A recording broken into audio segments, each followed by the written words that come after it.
Pasamos a plató con la primera mesa del día, hoy dedicada a un tipo de armamento prohibido desde hace años, pero que paradójicamente se sigue utilizando.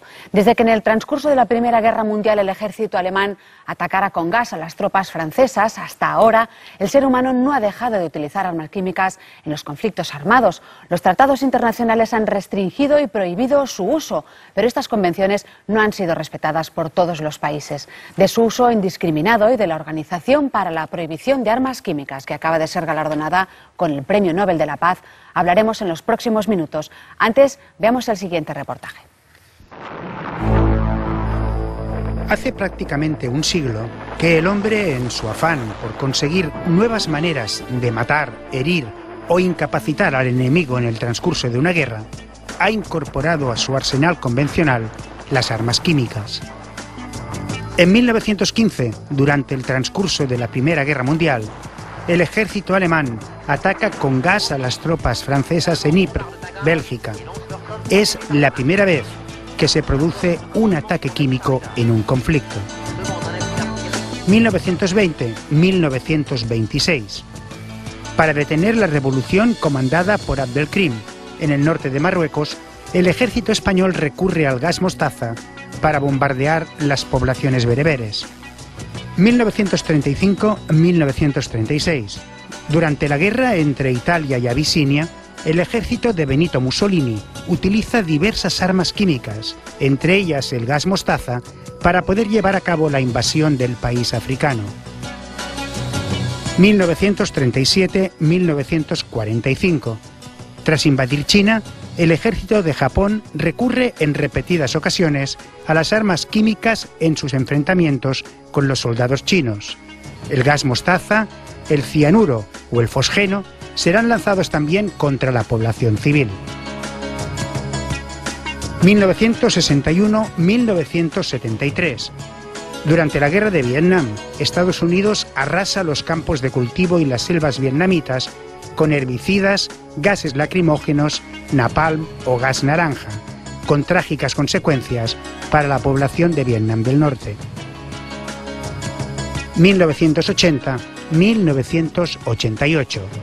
Durante el largo enfrentamiento bélico que mantendrán Irán e Irak, el ejército iraquí utilizará armas químicas contra Irán y también contra la población kurda del norte. 2013.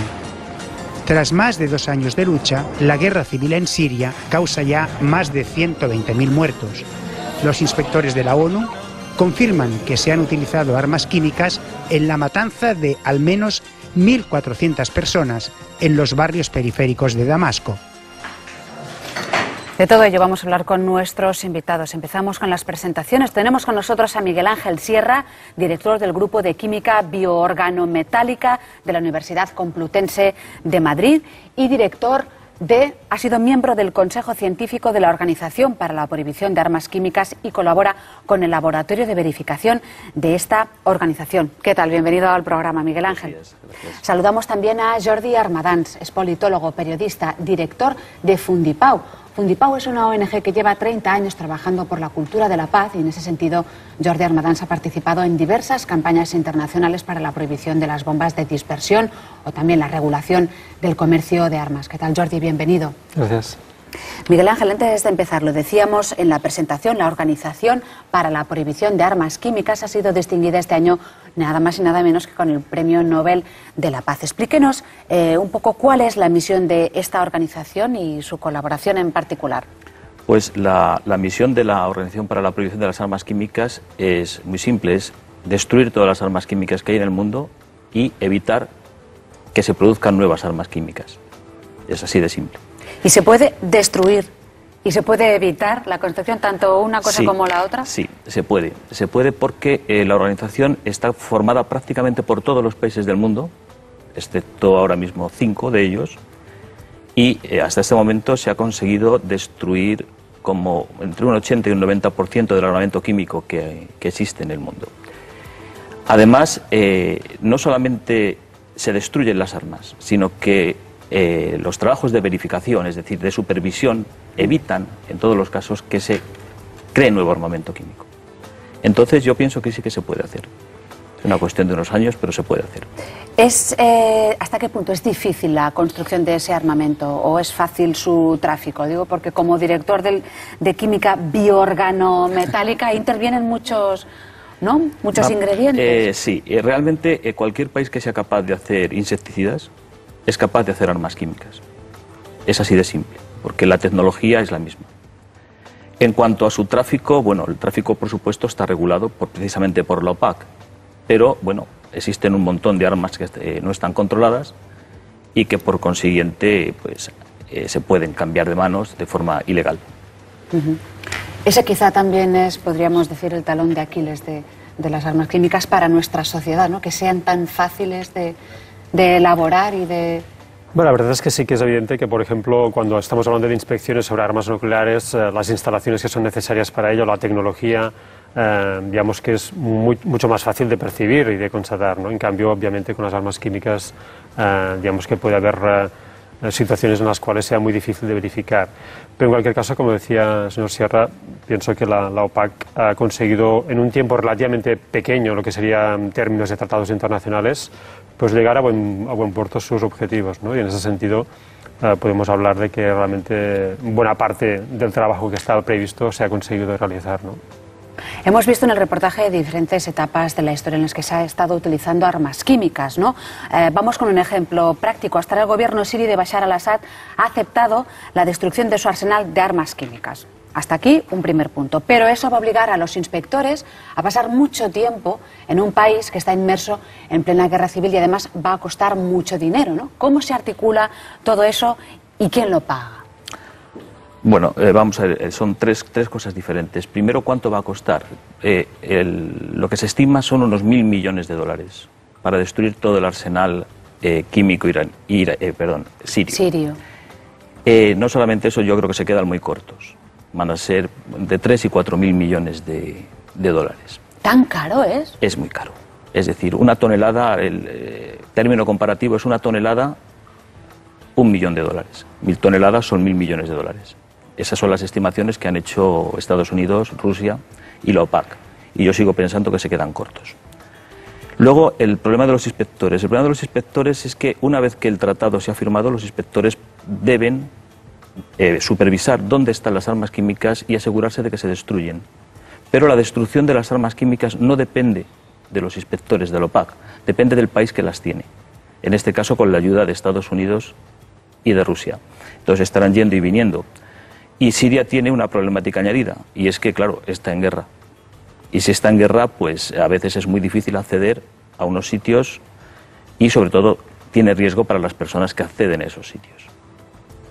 Entonces, el problema es bastante serio. En el espacio y el tiempo también, ¿no? Yo tampoco creo que lo vayan a conseguir en ese espacio y en ese tiempo. Porque, vamos a ver, teóricamente, de acuerdo con el Tratado de Armas Químicas, para la prohibición de armas químicas, no se puede mover material químico de un país a otro. Entonces, habría que destruir esas armas químicas en Siria. ¿Problemas? Pues que Siria no tiene infraestructura para hacer esa destrucción allí. Entonces tendrán que buscar algún término legal o buscar algún mecanismo legal que les permita sacar las armas químicas del país y destruirlas en otro sitio. Pero eso realmente es complejo. Porque claro, por curiosidad, o sea, las armas químicas llegan allí, o sea, entran al país o entran los componentes y se fabrican ahí. En el caso sirio se han fabricado allí. ¿De dónde viene la tecnología para fabricarlas? Es otro asunto. Pero la fabricación de lo que son los obuses de artillería, los cohetes y el propio agresivo químico, el propio agente químico, se han hecho en Siria, muy probablemente. Bueno, estamos entrando quizá en muchos detalles técnicos, ¿no? Pero en el caso del papel de la sociedad civil está claro que las armas químicas son altamente destructivas. ¿Y qué es lo que puede hacer la sociedad civil en la lucha por el desarme? La verdad es que la sociedad civil es un actor clave, probablemente en lo que serían las armas de destrucción masiva, nucleares, biológicas y químicas. El impulso que hubo para su prohibición fue más principalmente por parte de la comunidad internacional, de los estados. Estamos en la Segunda Guerra Mundial, la experiencia de las bombas atómicas deja una conmoción general y es las Naciones Unidas que se crean que empiezan a impulsar el desarme de armas de destrucción masiva. Pero digamos que a partir del siglo XX, del final del siglo XX, la sociedad civil emerge como un actor clave, no solo que reclama que se haga desarme, sino que impulsa y colidera el desarme, ¿no? Y por ejemplo, los últimos tratados, Minas, Bomba, Racimo y Tratado de Comercio de Armas, hemos visto como las ONGs y las campañas no solo pedían, reclamaban, sino que estaban coliderando el proceso diplomático, ¿no? Por tanto, en ese sentido hemos visto cómo es un elemento muy esperanzador. Si los estados a veces son muy remisos a tomar, digamos, compromisos fuertes en este tipo de sentido, en este tipo de cosas, vemos cómo la sociedad civil puede emerger como un actor que complemente y que active, que impulse esos procesos que quizá los estados a veces no tienen ganas de ejecutar, ¿no? Sí. Esto es especialmente cierto en el caso de la OPAC. El tratado de la OPAC se negoció durante muchos años, pero precisamente por atentados que afectaron directamente a Tokio, con Sarin, el problema del Kurdistán, los kurdos en Irak, fue la sociedad civil la que presionó para que se firmase ese tratado. Y en este sentido es muy importante que la sociedad tome plena conciencia de lo que está haciendo y de lo que puede hacer. Entonces esa presión sobre los gobiernos para que firmen estos tratados es muy, muy importante. Bueno, claro, la exigencia de desarme no solo de armas químicas, sino también nucleares suele ir dirigida de Occidente hacia países llamados outsiders, los que quedan fuera de estos acuerdos, como son Corea del Norte o también Irán, y en el caso de armas nucleares, o Siria, en el caso de las armas químicas. Pero Bashar al-Assad decía lo siguiente: nosotros hemos hecho este paso, pero que Israel haga lo mismo, lo que nos lleva a preguntarnos realmente si los países occidentales cumplen también con la legislación a la hora de señalar con el dedo, sí, sí, ¿no? Sí, sin lugar a dudas. Es decir, Occidente y los países que han firmado el Tratado de Prohibición de Armas Químicas cumplen con ese tratado al 100%. Porque la OPAC, al contrario que otras muchas organizaciones, tiene un mecanismo que se llama mecanismo de verificación. Entonces, cualquier país que firma el tratado está abierto a una inspección sorpresa en cualquier momento. España recibe muchísimas visitas de inspectores de la Haya todos los años a investigar sus industrias y sus laboratorios. Y bueno, tenemos una red de laboratorios internacional, de los cuales España tiene uno, el Laboratorio de Verificación de la Marañosa. Es uno de los pocos, hay como 17 laboratorios cualificados en el mundo. Esos laboratorios, en caso de que exista una duda, analizan los productos que está fabricando una industria y determinan si se está fabricando o si se está divirtiendo material para fabricar armamento químico. Y las sanciones son demoledoras. Entonces Occidente sí cumple con el tratado. Sin embargo, si lo miramos en un sentido más amplio, no solo estrictamente armas químicas, sino por ejemplo armas nucleares, vemos como si hay un doble rasero que pienso que es un elemento que incide muchísimo en que realmente se puede avanzar o no, ¿no? Porque el tratado de no proliferación nuclear, que digamos es el primer tratado en ese ámbito de desarme, es un tratado que obliga a que no haya proliferación nuclear, es decir, que no haya más países que accedan a las armas nucleares, pero también teóricamente obliga a los estados que son potencias nucleares a que se desarmen. Y en ese segundo aspecto las potencias no se han comprometido. En más de 40 años no ha habido avances reales en temas de desarme nuclear. Con lo cual, eso es un elemento de doble rasero que dificulta mucho la capacidad de exigir que algún país no quiera optar por las armas nucleares, ¿no? Porque ¿cómo tú vas a decir haz tus deberes cuando yo no hago los míos, ¿no? Y eso es un poco la paradoja que tenemos en muchos procesos y en temas de armas nucleares, como las potencias no dan un buen ejemplo, sino que al revés, teóricamente deberían liderar con buenos ejemplos sus prácticas para que todos los países del mundo cumplan los mismos requisitos, pero en el fondo lo que dicen es nosotros no nos movemos, pero vosotros nos podéis mover. No podéis acceder al club nuclear, pero nosotros nos mantenemos en el club nuclear. Y eso obviamente dificulta la tarea de no proliferación nuclear, porque obviamente no es creíble que tú digas que no puedes tener armas nucleares, pero yo sí que las puedo tener. Eso obviamente hace que sea muy flojo la argumentación, ¿no? En ese sentido, si me permites un momento, yo creo que el premio Nobel a la OPAC es importante, porque el hecho de ver que sí se puede hacer con una parte de las armas de destrucción masiva hace que ese modelo se pueda trasladar tanto a las armas biológicas como a las armas nucleares. Y yo estoy convencido de que si la presión social es lo suficientemente fuerte, se conseguirá también el desarme biológico probablemente en un plazo razonable, y el nuclear yo creo que también es posible. Pasa que quizá el ciudadano no tiene suficiente información en el sentido de que sabe que es malo, pero no sabe hasta qué punto es malo.